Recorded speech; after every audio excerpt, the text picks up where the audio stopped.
it's going to take for the Republicans to get Donald Trump's pick through? What will happen? Well, I think last night's announcement was a major moment in our country. It was the most important moment in the first 2 weeks of this presidency. President Trump announced Judge Neil Gorsuch to be his Supreme Court nominee.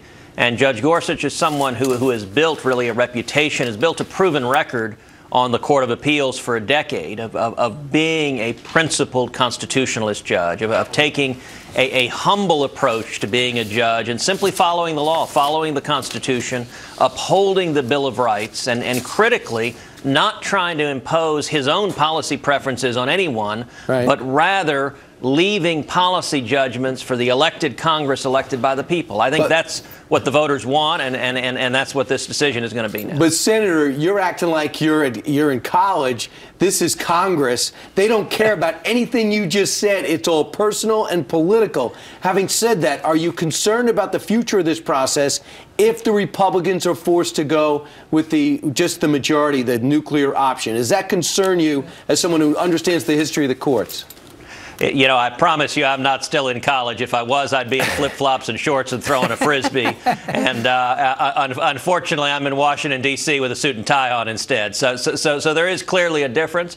But, you know, at the same time, let me say, I don't think we should be nearly so cynical about this. I mean, you're right. I was talking substance, and we could be talking just the political gamesmanship of Washington.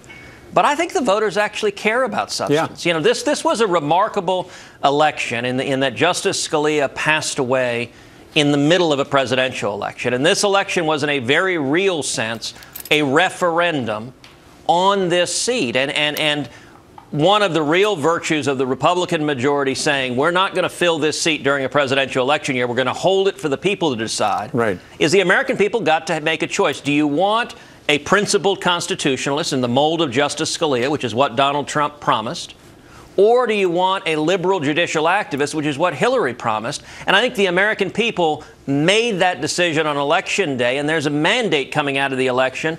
And let me say, President Trump last night fulfilled the promise he made on the campaign to put principled constitutionalists on the Supreme Court. I'm glad you gave the context for the nomination of Merrick Garland, because the Democrats esteem that you guys never brought him up for a vote or even had a hearing. But at the same time, so you got the POTUS on SCOTUS yesterday, but you've also got all of the unfilled secretaries for the cabinet and the boycotts and stuff like that. Your colleague Orrin Hatch, a great senator from the state of Utah, said regarding the Democrats, they ought to stop posturing and acting like idiots. I'm disappointed in this kind of crap. This is the most pathetic thing I've seen in my whole life in the U.S. Senate. Senator Ted Cruz, what is going on in the U.S. Senate? And let me say, for Orrin Hatch, Orrin's a pretty understated guy. That is the equivalent of Bobby Knight throwing a chair into the center of the basketball court. I mean, that is a profanity-ridden explosion from Orrin Hatch. Look, I think it's the frustration, because what the Democrats are doing, they're angry, they're in denial, and they're just saying, we're going to take our ball and go home. And they're angry, really, at the American people. That they don't believe the election results. That it's part of actually, all this talk about Russian hacking. I'll tell you who the focus on that has hurt the most has been actually the Democratic Party, because it lets them all make an excuse. Oh, it wasn't the American people rejecting our failed policy. It wasn't Obamacare. It wasn't liberal judges. It wasn't the disaster of ignoring radical Islamic terrorism. It must have just been the Russians that stole the election, but we really won. That's what's leading to Democrats. You know, I've joked they're suffering from Trump derangement syndrome, where they're unhinged. And we need to get about the business of answering the mandate of this last election, of turning things around, bringing back jobs and economic growth, and protecting this country. That's what the president's doing, and that's what the Senate and House majorities are doing. And I hope the Democrats decide to be a part of that, a part of turning this country around. Well, you have Chuck Schumer, who's crying. You have Hollywood. You have these elitists. They're all saying that President Trump and his fellow Republicans, folks like you and other senators that are on the right, calling you cruel for this pause of the refugee travel ban, saying that we have a moral travel pause. that we have a moral and constitutional obligation to open our borders to everyone. What are your thoughts? Look, there's a technical term for that. It's called nuts. We are facing a real threat. Radical Islamic terrorism, jihadism, is a political and religious philosophy that mandates that you murder or forcibly subjugate anyone that does not share your radical Islamist views. For 8 years, the Obama administration was willfully blind, wouldn't even say the words, wouldn't combat it. You look at refugee programs. They have used refugee programs in the past to smuggle in terrorists. They have stated, ISIS has stated they want to continue doing so.